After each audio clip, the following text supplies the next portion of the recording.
Assalamualaikum warahmatullahi wabarakatuh. Alladzina yazunnuna annahum mulaqu rabbihim wa annahum ilaihi raji'un.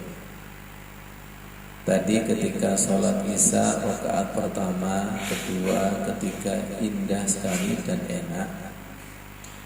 Kami merasakan hidangan lezatnya Al-Quran.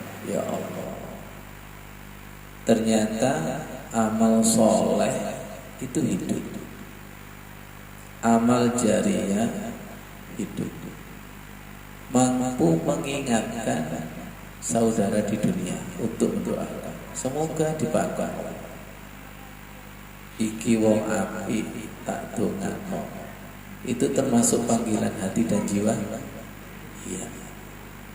Tanpa disuruh, tanpa diperintah. Kalau beliau itu orang soleh, siapapun itu terpanggil untuk mendoakan.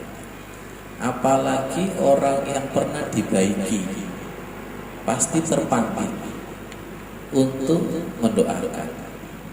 Sekaligus meneguhkan kepada kita, Rasulullah bersabda, dan hadis ini aslinya luar biasa. Inna awwala ma yuhasabu min ibadihi yaumal qiyamah as-shalah. Pertama kali amal dihisab, pertama kali amal hamba dihisab, yaitu sholat.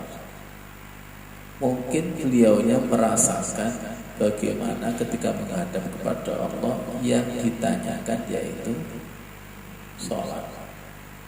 Seakan-akan berpesan, berwasiat kepada kita, hafizu ala sholawati was sholatil wusta wa qumu lillahi qanitin. Jagalah sholat 5 waktu, terutama sholat wusta, terutama sholat yang ada di dalam hati, yaitu khusyuk. Wa qumu lillahi qanitin, dirikanlah sholat penuh dengan ketundukan dan ketawaduan.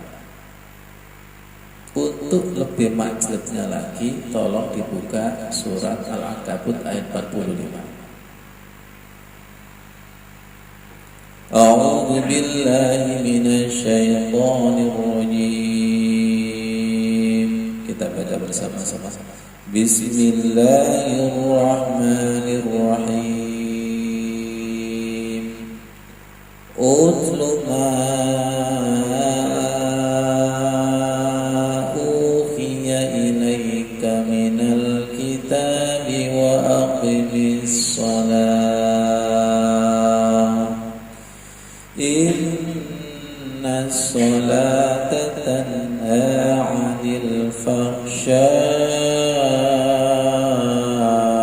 wal munkar wa lazikrullahi akbar wallahu ya'lamu ma tasna'un.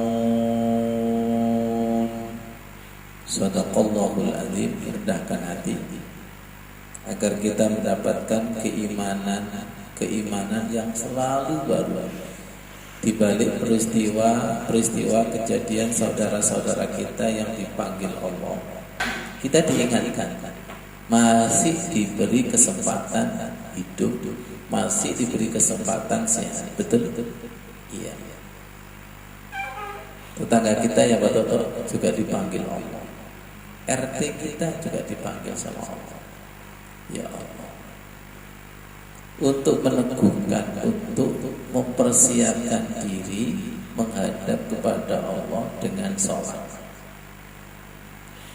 Utlu ma uhiya ilaika minal kitabi wa aqimis sholat. Bacalah apa yang diwahyukan kepada kamu Muhammad dari Al-Quran dan dirikanlah sholat. Awas, ayat ini populer. Rendahkan hati lagi. Yang kita inginkan adalah keimanan ayat ini, bukan sekedar pengetahuan, tapi keimanannya. sampai iman, sampai yakin, gak tolak-tolak. Inna sholata tanha 'anil fahsya'i wal munkar. Sungguh sholat itu kalau khusyuk mampu mencegah perbuatan keji dan mungkar. Wala zikrullahi akbar. Sholat merupakan zikir yang paling akbar. Wallahu ya'lamu ma tasna'un. Demi Allah, Allah itu maha mengetahui apa yang kalian kerjakan. Yang kita tekankan di sini adalah wala zikrullahi akbar. Salat itu merupakan zikir amal yang paling akbar. Akbarnya di mana? Amal yang pertama kali ditanyakan. Ini harus majleb ini. Amal yang pertama kali ditanyakan, amal yang pertama kali dihisab. Siap-siap saja. Sebelum sholat kita dihisab, hisab dulu sholat kita. Bagaimana syarat rukunnya, bagaimana khusyuknya, bagaimana kesempurnaannya. Hasibu qabla an tuhasibu. Hisablah sebelum dihisab. Ya Allah, nilai akbarnya sholat lagi tidak boleh masuk ke liang lahat sebelum di sholat. Kenapa kok gak puasa? Kenapa kok gak zakat? Kenapa kok gak haji? Tapi di sholat. Setelah puasa sebulan suntuk diakhiri dengan sholat Idul Fitri. Musim haji juga ada sholat. Sholat apa? Idul Adha. Kalau kita punya masalah, sholat hajat. Kalau kita kebingungan memilih, bingung milih apa bingung nggak ada yang dipilih.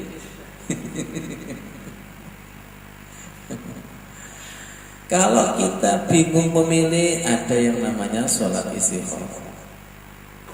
Kalau kemarau panjang, ada yang namanya sholat istisqa.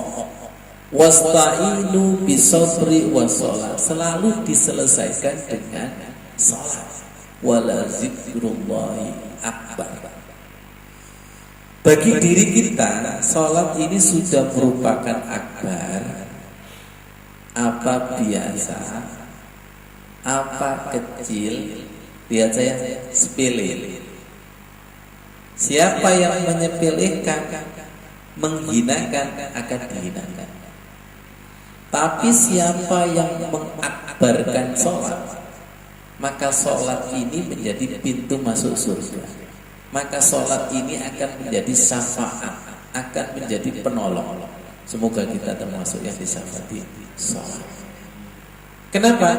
Selalu menjaga, selalu mengagungkan, selalu mengakbarkan. Ini sesuatu yang akbar, sesuatu yang akbar.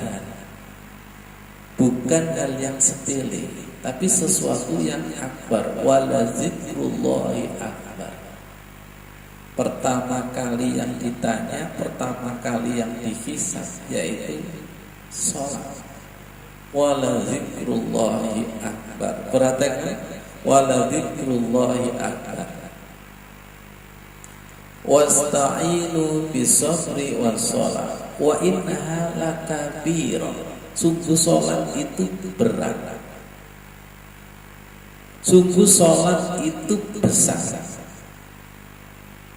Illa alal khosyi'in, kecuali yang sudah dikhusyukkan. Sekali lagi, bagi diri kita, sholat itu sudah merupakan sesuatu yang akbar, biasa, kecil, sepele. Ini kaitannya adalah iman. Kaitannya adalah keyakinan. Sudahkah hati jiwa kita diyakinkan, dimajlebkan Allah bahwa sholat adalah sesuatu yang akbar? Kalau masih kecil, kalau masih biasa, berarti perlu dipertanyakan. Perlu dipertanyakan keimanan kita. Al-Quran itu sesuatu yang akbar. Utlu ma uhiya ilaika minal kitabi wa aqimis sholat. Antara Al-Quran dengan sholat itu tidak bisa dipisah-pisahkan. Al-Quran juga sesuatu yang akbar.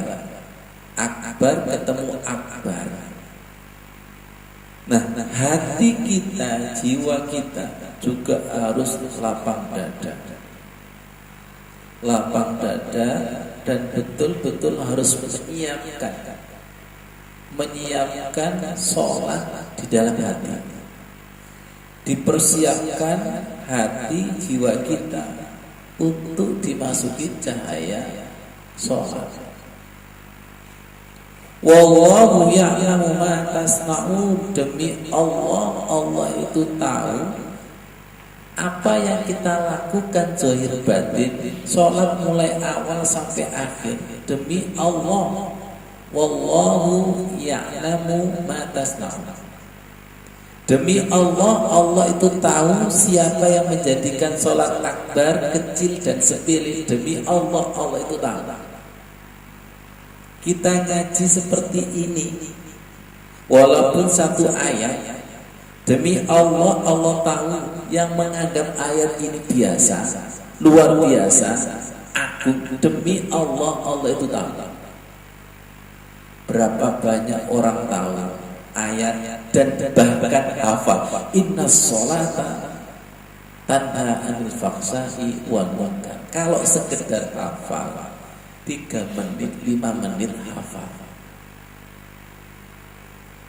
Tapi apakah ayat ini menjadi ayat yang nafi? Apakah ayat ini menjadi ayat yang bermanfaat? Makanya tadi Pak Mufur ketika sholat Isya itu Pak Toto, kita begini saja, ya Allah, sholat Isya itu nanti manfaat apa enggak ya?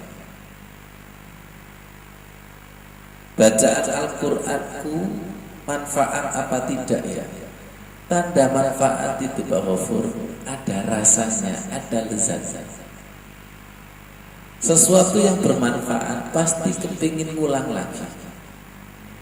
Saya dan jenengan kan makan, nanti saya makan ini bermanfaat apa tidak ya? Ada enaknya, ada lezatnya, apa hambar ya? Kalau ada enaknya pasti kepingin tanduk mengulang lagi. Plus setelah makan kok tambah sehat. Gak usah disuruh, pasti kepingin makan. Kalau setelah makan ada kenyangnya, ya ada kenyangnya, ada sehatnya, ada dampaknya, pasti kepingin makan yang sama. Ada sebuah hadis, qala Rasulullah sallallahu alaihi wasallam, Allahumma shalli ala sayyidina Muhammad. Saya tidak tahu kalau ada sholawat ini dianggap sesuatu yang akbar apa biasa begitu. Kalau sudah qala Allah Ta'ala, qala Rasulullah itu dianggap sesuatu yang besar. Jangan-jangan kalah dengan nyanyiannya artis. Jangan-jangan kalah dengan perkataan motivator. Rasul bersabda, orang yang sholatnya tidak khusyuk, rukuknya cepet-cepetan, sujudnya cepet-cepetan, itu diibaratkan makan 1 atau 2 biji kurma yang tidak mengenyangkan, penuh kiasan.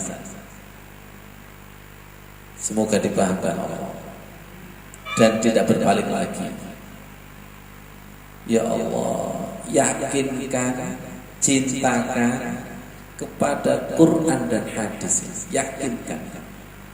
Kalau sudah dibuat hati kita cinta kepada Quran dan hadis, setiap qala Allah Ta'ala, setiap qala Rasulullah itu ada rasanya. Kalau tidak ada rasanya, tandanya hati kita sakit. Sangat menakutkan kalau sholat kita itu diumpamakan seperti Rasulullah makan 1 atau 2 biji kurma, la yughniyani, tidak mengenyangkan. Ya Allah ya Karim, Kok kalah dengan makan gitu loh. Kemarin yang itu dia di tadkirah kami bahas, kami malu di hadapan Allah kalau lezatnya sholat masih kalah dengan lezatnya main gaplek di warkop, main catur, atau masih kalah dengan orang yang berbuat zina. Orang berbuat maksiat itu ada lezatnya. Silakan jenengan kumpul apa namanya itu Pak? Gowes itu. Itu kalau kumpul bareng sesama hobi itu ada senangnya enggak? Iya. Dan merasa bangga enggak? Bangga iku kami podo topi ini podo itu. Masa salat yang wala zikrullahi akbar kalah dengan yang mataul ghurur, kalah dengan kesenangan yang palsu, kalah dengan kesenangan yang sifatnya itu budaya. Wala zikrullahi akbar. Ya Allah, jangan sampai mulai takbir sampai salam. Kami ini termasuk orang yang tertipu ya Allah, tidak menemukan akbarnya salat. Ibaratnya itu menang mendapatkan piala, dan piala yang paling akbar. Seperti apa sih orang menang? Qad aflahal mu'minun alladzina hum fi sholatihim khashi'un. Seperti apa sih suasana menang itu? Menang itu ada suasananya, kalah itu juga ada suasananya. Dan kita tidak pernah merasakan perang di dalam sholat, makanya kalah terus. Kalau sesuatu akbar, kalau sesuatu yang akbar berarti musuhnya juga akbar. Sedangkan persiapan kita, bekal kita harus akbar juga. Di antaranya apa? Sebelum sholat bekalnya itu wudu yang akbar juga, waktu yang akbar juga. Dan jujur kita ini Bapak-bapak, Mbak Non, Pak Puji, Pak Maharano, coba ini kita itu diakui dan tidak itu meremehkan sholat, waktu yang mepet, waktu yang sedikit. Wudunya saja seperti burung mandi, nggak ada bekal sama sekali. Kalau bekalnya sedikit berarti sholatnya sedikit. Bekalnya sedikit, dapatnya sedikit. Tapi kalau persiapan dan bekalnya itu betul-betul akbar, nanti akan meraih sholat yang akbar. Allah menjelaskan sholat itu menggunakan namanya akbar. Makanya isinya Allahu Akbar, Allahu Akbar, Allahu Akbar. Sesuatu yang akbar tidak bisa ditampung oleh sesuatu yang kecil. Semoga dipahamkan Allah. Wassalamualaikum warahmatullahi wabarakatuh.